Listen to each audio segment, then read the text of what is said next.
যুবরাজ বুধ 27 ফেব্রুয়ারি রাশি পরিবর্তন করছে। আর এই পরিবর্তনের কী প্রভাব তুলা রাশির উপর পড়বে আজকে এই বিষয়ে আপনাদের সামনে তুলে ধরব। তো এবারের পরিবর্তনটা কিন্তু খুব অন্যরকম হচ্ছে। 27 ফেব্রুয়ারি থেকে মে মাসের 6 তারিখ পর্যন্ত দীর্ঘদিন এই মীন রাশিতে কিন্তু এই বুধ অবস্থান করবে। আর মাঝখানে 15ই মার্চে আবার বকরি হয়ে যাবে। তো 27 ফেব্রুয়ারি থেকে 1লা মার্চ পর্যন্ত অবস্থান করবে পূর্বা ভাদ্রপদ নক্ষত্র, যেটা হচ্ছে দেবগুরু বৃহস্পতির নক্ষত্র। এবং মার্চ মাসের 2 তারিখ থেকে এপ্রিল মাসের 2 তারিখ পর্যন্ত অবস্থান করবে উত্তরা ভাদ্রপদ নক্ষত্র, যেটা হচ্ছে শনিদেবের নক্ষত্র। তারপরে আবার 3 তারিখ থেকে 10 তারিখ পর্যন্ত অবস্থান করবে পূর্বা ভাদ্রপদ নক্ষত্র। এবং এপ্রিলের 11 তারিখ থেকে এপ্রিলের 26 তারিখ পর্যন্ত আবার চলে আসবে উত্তরা ভাদ্রপদ নক্ষত্রে। এবং 27 এপ্রিল থেকে আবার মে মাসের 6 তারিখ পর্যন্ত অবস্থান করবে রেবতী নক্ষত্র, যেটা বুধেরই নক্ষত্র। আর মাঝখানে 15ই মার্চ থেকে এপ্রিলের 7 তারিখ পর্যন্ত বকরি অবস্থায় থাকবে। তো মীন রাশিতে বুধ প্রবেশ করা মানে নিচ অবস্থায় চলে আসা। তো এবারের সিচুয়েশনটা কিন্তু অন্যরকম হচ্ছে। এখানটাতে শুক্র আবার অবস্থান করছে 31শে মে পর্যন্ত এবং উচ্চ অবস্থায় রয়েছে। তো বুধের এই যে অবস্থান হচ্ছে, তো শুক্র কিন্তু বুধের নিজভঙ্গ করিয়ে দিচ্ছে। তো বুধকে বলা হয় যুবরাজ। বুধ হচ্ছে বাণীর কারক, ব্যবসার কারক, চতুরতার কারক, ম্যানেজমেন্টের কারক। তো যাদের জন্মকুষ্ঠিতে বুধ ভালো থাকে এরা কিন্তু নিজের মুখের বাণী দ্বারা, তারপরে বুদ্ধির দ্বারা, চতুরতার দ্বারা, ম্যানেজমেন্টের ক্ষমতার দ্বারা নিজেকে কিন্তু সমাজে প্রতিষ্ঠিত করে, সমাজে মান সম্মান যথেষ্ট লাভ করে। তো যাই হোক, আলোচনাটি শুরু করার আগে সমস্ত দর্শক বন্ধুদের নমস্কার জানাচ্ছি। যারা বহুদিন ধরে আমাদের অনুষ্ঠান দেখছেন, হয়তো কৌতূহলবশত সাবস্ক্রাইব করতে ভুলে গেছেন, তাদের কাছে বিশেষ অনুরোধ করব চ্যানেলটিকে সাবস্ক্রাইব করার জন্য, এই অ্যাস্ট্রো এসএম বাংলা চ্যানেলটিকে। আর যদি অনুষ্ঠানটি ভালো লাগে তাহলে লাইক শেয়ার কমেন্ট অবশ্যই করবেন। তবে আমি দর্শক বন্ধুদের কোনো রকম বিভ্রান্তের মধ্যে রাখতে চাই না। এটা গ্রহদের অবস্থানের, গোচরের অবস্থানের উপরেই কিন্তু আলোচনা করা হচ্ছে, কারো কোনো ব্যক্তিগত কুষ্টি ধরে আলোচনা নয়। আর এটা আপনারা জন্মরাশি অনুসারেও দেখতে পারেন কিংবা লগ্ন হিসাবেও দেখতে পারেন। তো তুলা রাশির ক্ষেত্রে বুধ হচ্ছে কারক গ্রহ, নবম ঘরের অধিপতি, যেটা হচ্ছে ঈশ্বরীয় শক্তির ঘর, যেটা হচ্ছে ধর্ম ত্রিকোণ। আর তুলা রাশির ক্ষেত্রে বুধ হচ্ছে দ্বাদশ ঘর, যেটা হচ্ছে কন্যা রাশি। তো এই ঘরটা হচ্ছে মোক্ষ ত্রিকোণ। তো এই দুটি ঘরের অধিপতি বুধ তুলা রাশির অধিপতি শুক্রের সাথে সম্পর্ক করেছে, এবং শুক্রের সাথে সম্পর্ক হচ্ছে পরম মিত্রতা। তো মীন রাশিতে তো বুধ নিচ অবস্থায় চলে আসে, তো এবার শুক্রের সাথে অবস্থান হয়ে গেছে। তো শুক্র কিন্তু বুধের নিজভঙ্গ তৈরি হচ্ছে, মানে নিজভঙ্গ তৈরি করছে। আর এই যে নিজভঙ্গটা তৈরি হচ্ছে সেটা কিন্তু আবার তৈরি হচ্ছে ধন ত্রিকোণে। অর্থাৎ ধর্ম ত্রিকোণ আর মোক্ষ ত্রিকোণ, এই দুটি ঘরের বুধ অবস্থান করছে, করে আবার ধন ত্রিকোণে এসে অবস্থান করছে। অর্থাৎ এইখানটাতে একটা ভালো সংযোগ তৈরি হয়েছে এই তুলা রাশির ক্ষেত্রে এই সময়। এবং এই ঘরে আবার রাহু অবস্থান করছে। তো যথেষ্ট ভালো অবস্থান তুলা রাশির জন্য এই মুহূর্তে। অর্থাৎ কর্মক্ষেত্রে বুধের এই অবস্থান শুক্রের সাথে, তারপরে রাহুর সাথে যে কোনো কাজে ভাগ্যের সঙ্গ যথেষ্ট পাবে। ষষ্ঠ ঘর থেকে শত্রুদের বিচার করা হয়, এবং বুধ হচ্ছে দ্বাদশ ঘরের অধিপতি। এই সময়কালে নিজের ঘরের উপর দৃষ্টি দিবে। অর্থাৎ কোর্ট কেস মোকদ্দমা যাদের চলছে তারা কিন্তু এই সময়ে যথেষ্ট রিলিফ পেতে যাচ্ছে, একটা ভালো মীমাংসার দিকে যাবে। কষ্টকর মানে অসুখ বিসুখে যারা কষ্টে ভুগছিলেন দীর্ঘদিন ধরে অসুখ বিসুখে, সেই দিকে কিন্তু এই নিজভঙ্গ রাজযোগ অসুখ বিসুখ থেকেও যথেষ্ট ইমপ্রুভের দিকে নিয়ে যাবে তুলা রাশিকে। আবার ষষ্ঠ ঘর হচ্ছে কি কম্পিটিশনের ঘর। তো রোজকারের কাজকর্মে তো যথেষ্ট কম্পিটিশন থাকে, এদিকেও কিন্তু যথেষ্ট ভালো ফল পাবে। আবার ইন্টারভিউ আদি যারা দিয়েছেন কর্ম লাভের জন্য, তাদের জন্যও কিন্তু ভালো, কিংবা যারা বড় বড় এক্সামে বসবেন তাদের জন্য এই বুধের গোচর যথেষ্ট ভালো হতে যাচ্ছে। বুধের এই দীর্ঘকালীন অবস্থা যথেষ্ট ভালো সময়ের ইঙ্গিত এই তুলা রাশিদের জন্য। অনেক দিক থেকে আশা করছি তুলা রাশি যথেষ্ট এগিয়ে যাবে। এই উচ্চ ঘরে শুক্রের অবস্থান, আবার এই যে উচ্চ ঘরটা মীন রাশি, তো মীন রাশির অধিপতি দেবগুরু বৃহস্পতি আবার অবস্থান করছে অষ্টম ঘরে, সেটা হচ্ছে এই তুলা রাশির অধিপতি শুক্রেরই রাশি বৃষ রাশিতে। তো এখানটাতে এই দুই গুরুর মধ্যে তো স্থান পরিবর্তন হয়ে গেছে, আর দুই গুরুই কিন্তু তৈরি করছে বিপরীত রাজযোগ। দেবগুরু বৃহস্পতির দ্বারা বিপরীত রাজযোগ তৈরি হচ্ছে। শুক্র আবার উচ্চ ঘরে অবস্থান করছে, এখানটাতে তো একটা উচ্চ ফলের ব্যাপার রয়েছে, তার সাথে আবার বিপরীত রাজযোগ তৈরি করছে। তার সাথে আবার রাহু অবস্থান করছে, তার উপর আবার বুধ চলে আসলো, বুধের আবার নিজভঙ্গ হয়ে গেল। এখানটাতে অনেক কিছু বোঝাচ্ছে তুলা রাশির ক্ষেত্রে। কোনো পৈতৃক সম্পত্তি জনিত যদি কোনো বিবাদ থাকে আত্মীয় স্বজনদের মধ্যে, এগুলো কিন্তু মানে মীমাংসা হবে। এবং কোনো বিমা ধন আটকে পড়ে রয়েছে কাগজপত্রের অভাবে, এগুলোও কিন্তু এই সময় একটা মীমাংসা হবে। প্রবল শত্রু অন্তার যোগ তৈরি হয়েছে, দেবগুরুর সাপোর্ট পাচ্ছে এই সময়, সেরকম শুক্রেরও সাপোর্ট পাচ্ছে।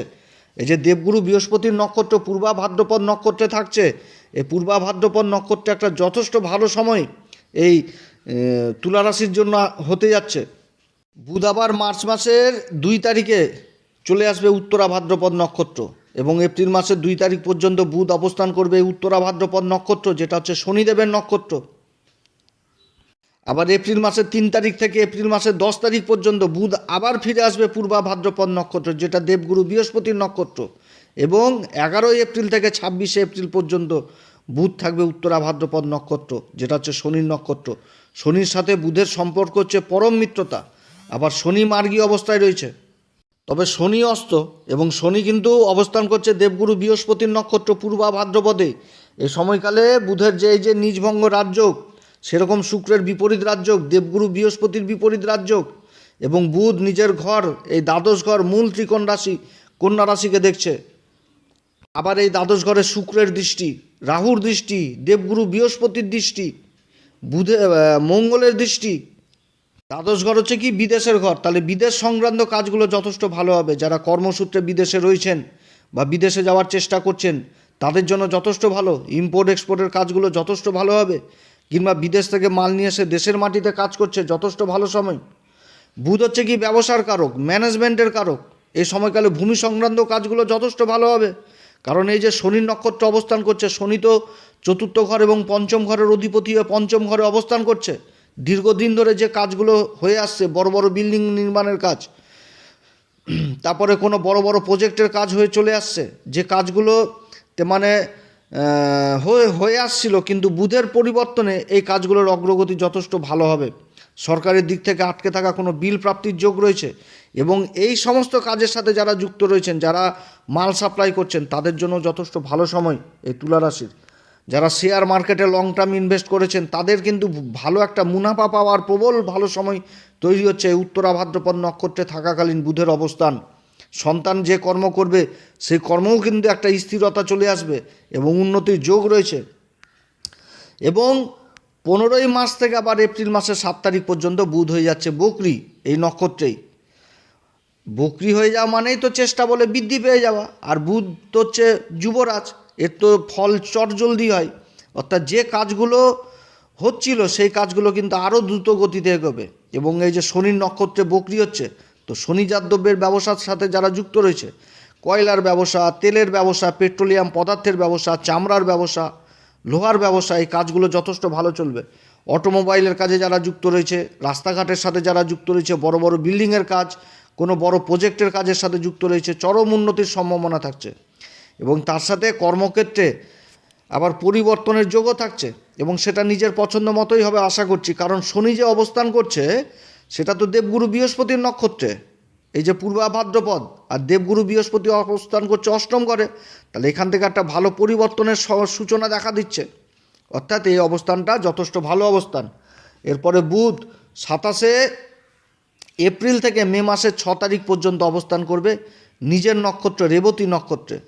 তুলা রাশির ক্ষেত্রে ভাগ্যের ঘরের অধিপতি এবং দ্বাদশ ঘরের অধিপতি বুধ নিজের নক্ষত্র অবস্থান করছে, এবং নিজের ঘর কন্যা রাশি, এই কন্যা রাশিকে দেখবে, যেটা হচ্ছে তার মূল ত্রিকোণ রাশি। দ্বাদশ ঘরের উপর রাহুরও দৃষ্টি থাকছে, মঙ্গল, তারপরে বৃহস্পতি, শুক্র, সবারই দৃষ্টি থাকছে প্রায়। এবং দ্বাদশ ঘরেতে কেতু অবস্থান করছে সূর্যেরই নক্ষত্র উত্তরা ফাল্গুনিতে। তো বিদেশ সংক্রান্ত কাজগুলো ভালো চলবে এই সময়। যারা কোনো বিদেশি কোম্পানিতে কাজের চেষ্টা করছেন, বিদেশি কোম্পানির সাথে কাজে যুক্ত রয়েছেন, তাদের কর্মে উন্নতির যোগ রয়েছে, প্রমোশনের যোগ রয়েছে। বড় বড় প্রজেক্টের কাজ করছেন, তাদের জন্য যথেষ্ট ভালো সময়। কিংবা প্রজেক্টে লাভের চেষ্টা করছেন, তাদেরও কিন্তু প্রজেক্ট লাভের সম্ভাবনা থাকছে।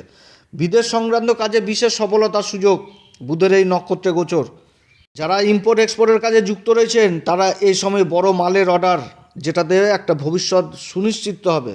কিংবা যারা বিদেশ থেকে মাল নিয়ে এসে দেশের মাটিতেই কাজ করছেন, তাদেরও কিন্তু একটা বড় মালের অর্ডার পাওয়ার সম্ভাবনা থাকছে এ সময়কালে প্রবল শত্রুতান্তা যোগ তৈরি হচ্ছে।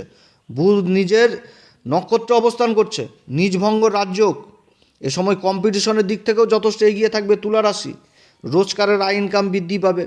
আবার কর্মের ঘর থেকে, কর্মের ঘরেরও বিচার হয় ষষ্ঠ ঘর থেকে। যারা কর্মের সন্ধান করছেন তারাও কর্মলাভ হবে, কিংবা যারা ঋণের চেষ্টা করছেন বহুদিন ধরে নিজের কর্মকে প্রসারিত করার জন্য, ঋণের সুবিধা পাবে। এবং তার সাথে শিক্ষার দিকেও যথেষ্ট উন্নতি করবে, কারণ বুধ হচ্ছে নবম ঘরের অধিপতি। নবম ঘর থেকে দূরযাত্রা, উচ্চশিক্ষা জিনিসটাকে বোঝায়। তাহলে যাদের বাইরে যাওয়ার প্রবল আগ্রহ থাকছে, যারা বিদেশে যাওয়ার চেষ্টা করছেন পড়াশোনার ব্যাপারে, তাদের স্বপ্ন পূরণ হবে। এবং দ্বাদশ ঘর এই কন্যা রাশি, বুধের হচ্ছে মূল ত্রিকোণ রাশি। অর্থাৎ এই সময় ঈশ্বরের প্রতি একটা দৃঢ় বিশ্বাস, ঈশ্বরের প্রতি একটা আস্থা, ধর্মের দিকে নিজেকে এগিয়ে নিয়ে যাওয়া, এগুলোও কিন্তু যথেষ্ট ভালো হবে। যোগাযোগ ব্যবস্থার ব্যাপক উন্নতি হবে। রাহুর সাথে অবস্থান করছে। রাহু এখানটাতে বড় বড় অ্যাম্বিশন দিবে এগিয়ে চলার জন্য, ভালো ভালো বড় বড় স্বপ্ন দেখাবে যেইভাবে চলো, আর সেটাকে সাকার করবে বুধ নিজের বুদ্ধির দ্বারা, চতুরতার দ্বারা। সঠিক ডিসিশন নিতে পারবে। তবে কোনো সময় এই সময়কালে কারো মুখের কথায় আবার বিশ্বাস করা যাবে না, কারণ রাহু কিন্তু আবার এদিকেও ডিস্টার্ব করাবে। এমন ভ্রম তৈরি করে দেবে যে ওখানটাতেই ঠিক, কিন্তু ওখানে যে আবার তো ছায়াগ্রহ, এরকম জিনিস তৈরি করবে।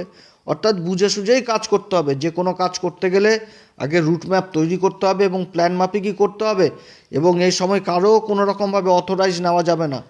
কোনো সরকারি কাগজপত্র যদি থাকে তাতে সই করার আগে হাজারবার চিন্তা ভাবনা করে করতে হবে, কিংবা প্রয়োজনে অন্য কারোর কাছ থেকে বুদ্ধি নিতে হবে সই করার আগে, নাতে কিন্তু একটা ভ্রম তৈরি হবে।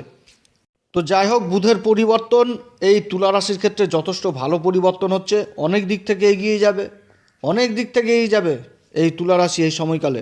ষষ্ঠ ঘরে বুধের অবস্থান সব থেকে বড় জিনিস হবে এই সময়কালে, সেটা হচ্ছে কর্মের সন্ধান পাবে।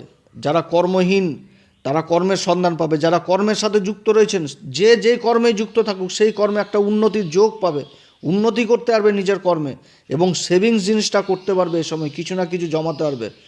শ্বশুরবাড়ির সাথে সম্পর্ক ভালো হবে। আত্মীয় স্বজনদের সাথে একটা সম্পর্ক ভালো তৈরি হবে এই সময়কালে। এবং গুপ্ত শত্রুগুলো নিজাত হবে। যারা বহুদিন ধরে পিছনে লেগে আসছিল, এই শত্রুগুলো এবার অনেকটা দূরে চলে যাবে। তো যাই হোক, বুধের পরিবর্তন যথেষ্ট ভালো পরিবর্তন এই তুলা রাশির জন্য। এই সময়কালে প্রত্যেক দিন হনুমান চল্লিশা, বজরং বাণ এগুলো পাঠ করবেন। এগুলো পাঠ করার আগে শ্রীরাম সীতার প্রণাম মন্ত্র করবেন।